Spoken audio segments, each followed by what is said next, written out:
Assalamualaikum warahmatullahi wabarakatuh.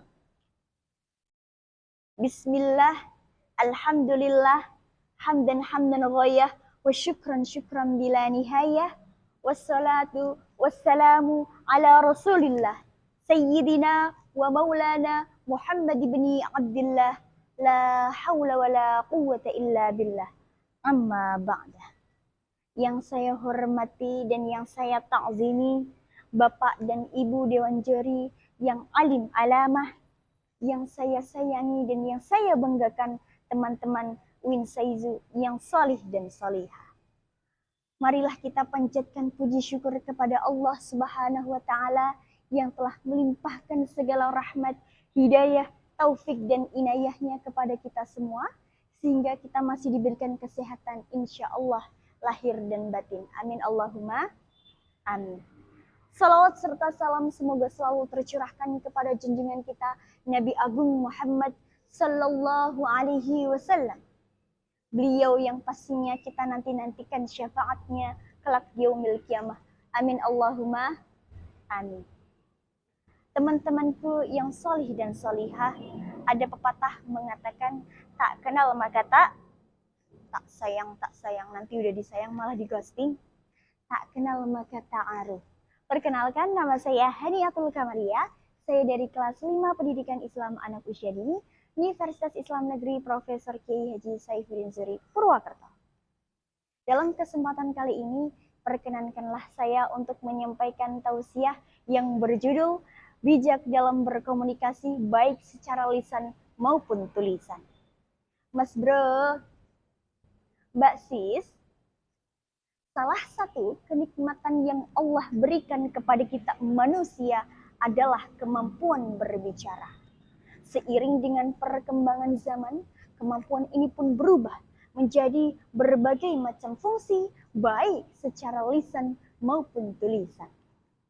Dalam hal ini, manusia dapat dibawa pada kondisi tertentu sesuai yang diinginkannya.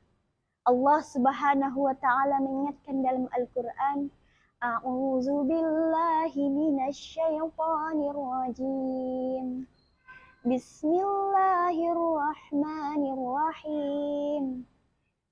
Ya ayyuhalladzina amanu taqullaha wa qulu qawlan sadida.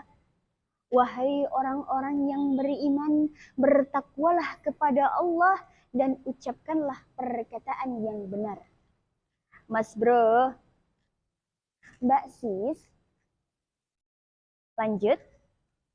Memandang begitu pentingnya fungsi alat komunikasi, maka Islam memberikan perhatian khusus terhadap kemaslahatan umat.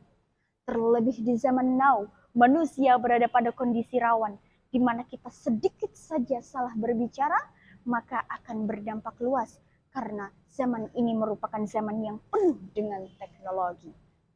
Zaman sekarang atau era sekarang disebut sebagai era global village, di mana komunikasi sangat mudah dilakukan. Bahkan kalau zaman dulu kita mau berkomunikasi harus melalui surat dan membutuhkan waktu yang cukup lama. Tapi sekarang kita mau berkomunikasi hanya dengan menggunakan gadget, WhatsApp, Instagram, ataupun sosial media yang sejenisnya, hanya dengan waktu yang sangat cepat dan singkat. Betul apa betul? Mas bro and mbak sis, tapi maaf, zaman sekarang itu bukan hanya lidah di mulut yang harus dijaga, tapi ada yang disebut sebagai lidah digital. Apa itu lidah digital? Mau tahu? Yaitu perpanjangan dari lidah manusia modern yang berwujud keypad dan keyboard. Suaranya berwujud SMS karena terkadang banyak yang menggunakannya untuk hal-hal negatif. Apa itu SMS? Yaitu suka maki-maki sesama, suka menebar hoax sesama, dan suka memfitnah sesama. Walaupun bunyi yang dikeluarkannya hanya ceklak, ceklik, ceklak, ceklok, suara keypad dan keyboard, suara apa? Suara Hanika, kan Hanika yang ngomong. Namun setiap yang keluar dari media, maka akan dianggap benar dan nyata. Demikian yang diungkapkan dalam teori kultivasi. Maka brother and sister fillah, ada beberapa petunjuk mengenai pemanfaatan alat komunikasi. Yang pertama, yang keberapa? Pertama, hendaklah kita ketika menggunakan alat komunikasi harus berdasarkan pembicaraan yang mengandung kebenaran dan kemaslahatan umat. Jika tidak, lebih baik diam. Sebab dalam hadis riwayat Bukhari Muslim, Rasulullah Shallallahu Alaihi Wasallam mengingatkan, "Man kana yu'minu billahi wal yaumil akhir, falyaqul khairan aw liyasmut." Barang siapa yang beriman kepada hari akhir, hendaklah ia berkata baik atau diam. Yang kedua, ketika kita berkomunikasi baik di dunia nyata, dunia maya maupun sosial media, perhatikan selain tepat sasaran, haruslah tepat waktu dan tepat kata. Sebab lisan adalah simbol dari pribadi yang bersangkutan. Brother and sister fillah, dalam sebuah teori yang diungkapkan oleh CMM, yaitu Coordination Management of Meanings, mengungkapkan bahwa ketika kita mengunggah status di sosial media, itu kita telah mengirim signal-signal yang akan ditangkap dan dinilai oleh pendengar. Setinggi apapun nilai yang diberi, setinggi itulah nilai untuk kita. Dan serendah apapun nilai yang diberi, serendah itu pula nilai untuk kita.